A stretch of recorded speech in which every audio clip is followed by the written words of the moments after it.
तहत इस वक्त मतदान का दौर जारी है। सबसे प्रमुख बात यहां पर यह है कि आपने सुना हमारे सहयोगी जब बातचीत कर रहे थे देवेंद्र, तो वहां पर जो मुस्लिम महिलाएं हैं उन्होंने विश्वास जाहिर किया। हालांकि ये बड़ा हिडन होता है, खुलकर अपनी बातें रखना और उसको फिर वोट में तब्दील करना, इसमें अपने आप में बहुत समझना जरूरी है कि क्या ये वाकई हो पाता है या नहीं हो पाता है। लेकिन सबसे प्रमुख है कि कुछ महिलाओं ने कहा कि हां, हमें विश्वास है, हमने विकास को महसूस किया।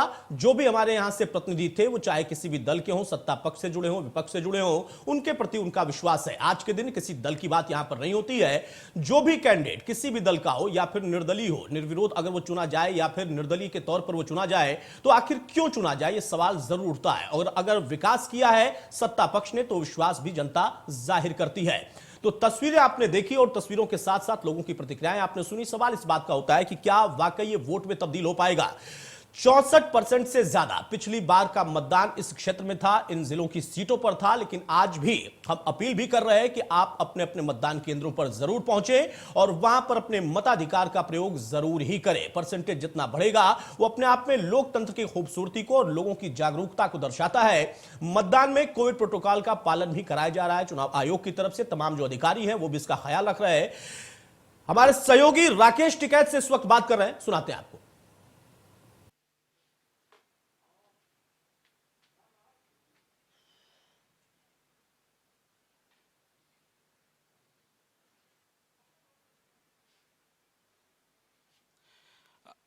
चलो ठीक है, रेडी। पश्चिमी उत्तर प्रदेश में वोटिंग जारी है और इस वक्त मैं बात करने के लिए मौजूद हूं किसान के भारत के सबसे बड़े नेता तो कह सकते टिकैत साहब आपको, क्योंकि आपके नाम से ही किसान जो है उठता है और किसान जो अपनी आवाज भी उठाता है।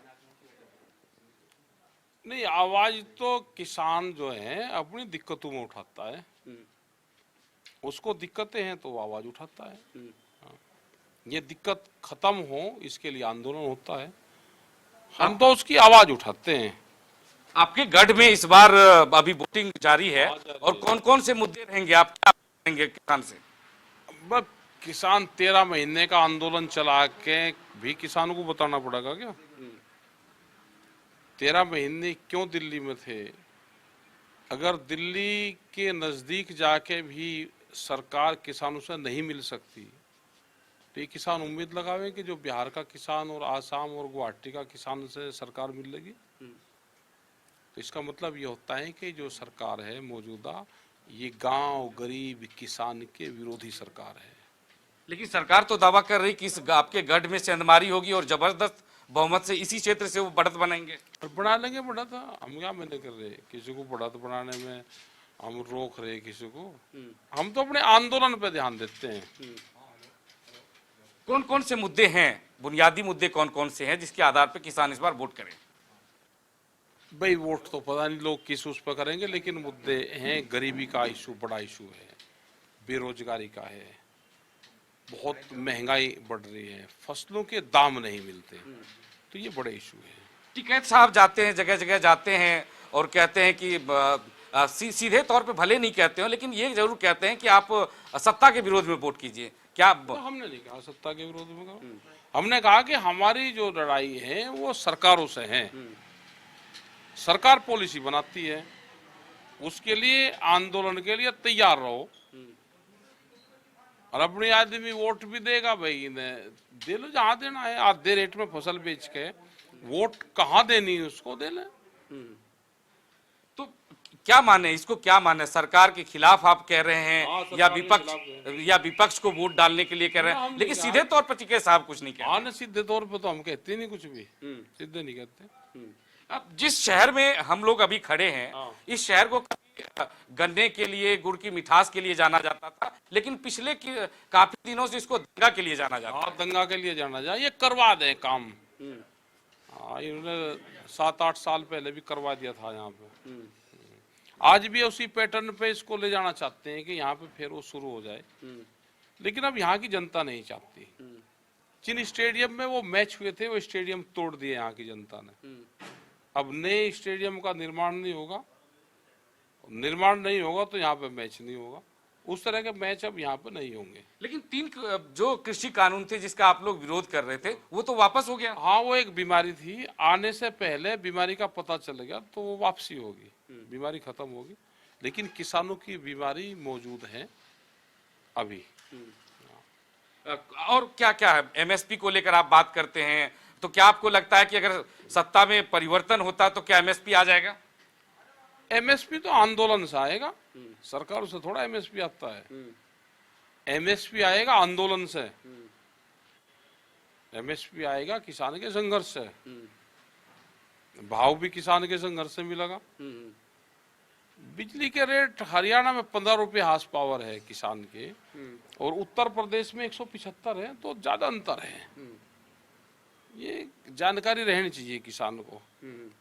गन्ने का भुगतान भी 14 दिन में वादा करते हैं, पिछले मैनिफेस्टो में भी था इनके, और अब का भी जो बनाया है उसमें भी है, लेकिन देते नहीं। तो ये भी किसान को कहीं न कहीं रहता है उनके दिमाग में। लेकिन बिजली की कीमत में तो कटौती हुई है, उसके बाद हरियाणा में 15 रुपए है, यहाँ 175 है, 12 गुना का अंतर है, 12 गुना महंगी है उत्तर प्रदेश में। और भाई कागजों में कहीं कटौती कर दिया तो दिखे पता नहीं।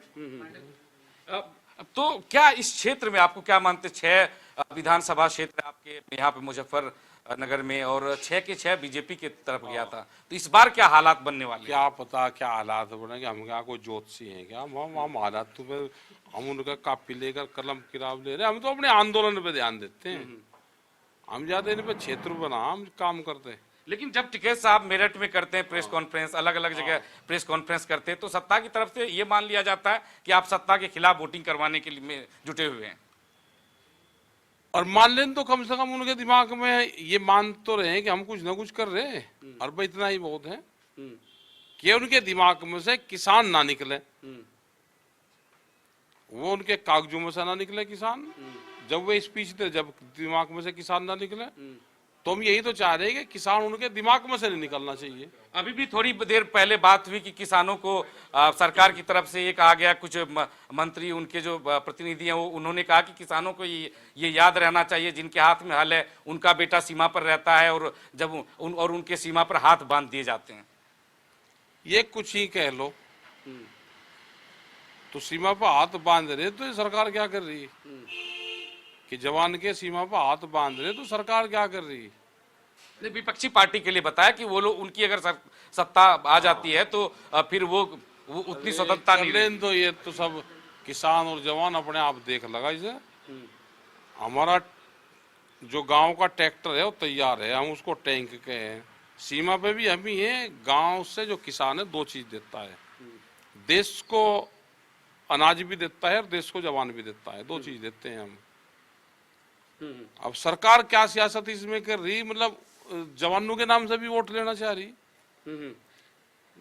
कर लेंगे वो, दे देंगे जो कुछ करेंगे। अमित शाह जी पिछले दिनों किसानों के साथ बैठक की, उन्होंने कहा सारा गिला शिकवा मिट गया। उन्होंने आपके एक पार्टी के किसान नेता को भी ऑफर दे दिया। हाँ दे ले भाई, ये तो ऑफर दे ले। हाँ, बयानबाजी उल्टी सीधी करें और बात किसानों की करें, वैसे झगड़े की बात करवावे।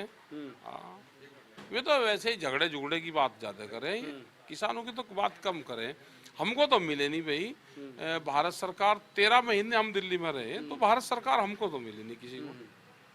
कई लाख आदमी रहे दिल्ली के चारों तरफ, हाँ मिले नहीं वे हमको। तो अब यहाँ के बाद आप उत्तराखंड की तरफ भी निकलने वाले? आज जाएंगे उत्तराखंड में जी। हाँ, वहाँ पे जो गंगा बचाओ अभियान पे एक।